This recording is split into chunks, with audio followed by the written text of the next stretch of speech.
So this is a spiral spring as shown in the figure, and you have to find the change in length of this spring, which has n turns and radius r and length x naught as shown in the figure, and spring constant k, when a current I naught is made to flow through it.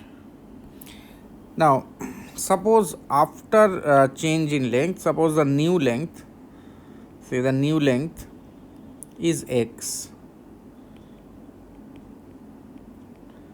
So the change in length,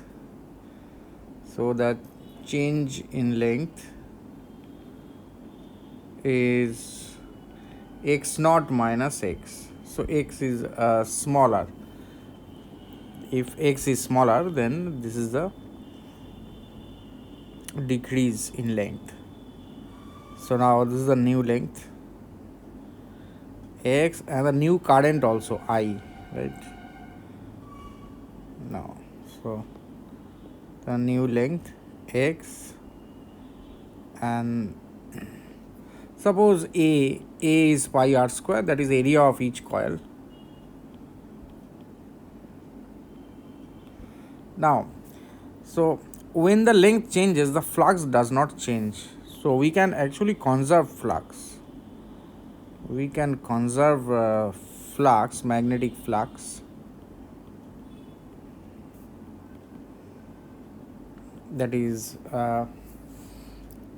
say now at that time the magnetic flux was phi naught, and now the magnetic flux is suppose phi. So we can equate actually. So the flux phi naught, so the initial flux is phi naught and the final flux is phi. So we can equate. So initial flux phi naught is equal to final flux of phi. Okay. So initially suppose the magnetic field is B naught. Now finally the magnetic field is B. So we can equate that. So B naught into A is flux through each turn multiplied by number of turns n is equal to, now magnetic field is B, and say into cross section A into n, so that remains same, implies B naught is equal to B. That implies B is how much? Mu naught number of turns by length into I naught is equal to mu 0 number of turns by the new length x into I. So that implies that I naught by x naught is equal to I by x. This is an important thing about this, that the current flowing through the coil is proportional to the length.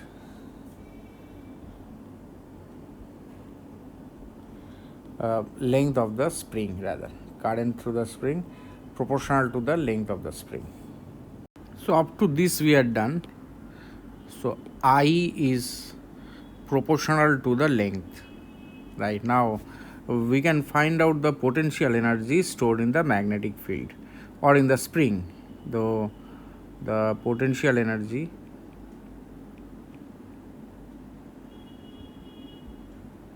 stored in the spring.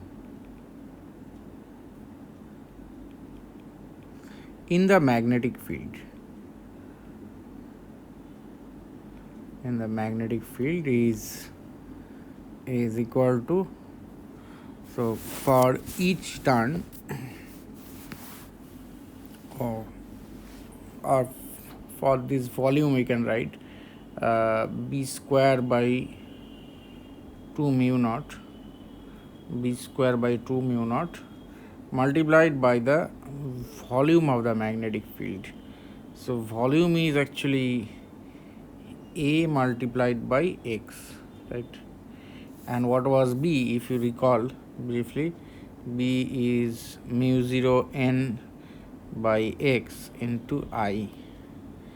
So this is potential energy U, implies the potential energy is equal to, keep this ax by 2 mu naught aside, multiplied by b square. B square is mu naught square n square by x square times I square. Now again this I square we can replace I, so equal to, now this x and this x square, this will cancel, mu naught here, mu naught square, so you get a mu naught n square by 2x multiplied by I square. So I square I can write I naught square times x square by x naught square. Therefore the potential energy happens to be equal to mu naught n square a I naught square, let's check, mu naught n square a I naught square by this x. So here it will be 2x naught square multiplied by x. So here you see this potential energy is proportional to x. So as potential energy is proportional to x, that means we can find the compressive force. The compressive force in the spring F is equal to minus du dx.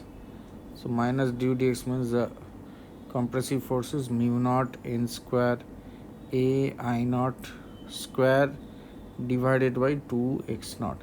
So it is very much unlike the spring potential energy, right? There you have x square, so force is proportional to x. Here the force is constant. So this is the force, the compressive force. Now this compressive force is equal to force constant of the spring multiplied by the change in its length.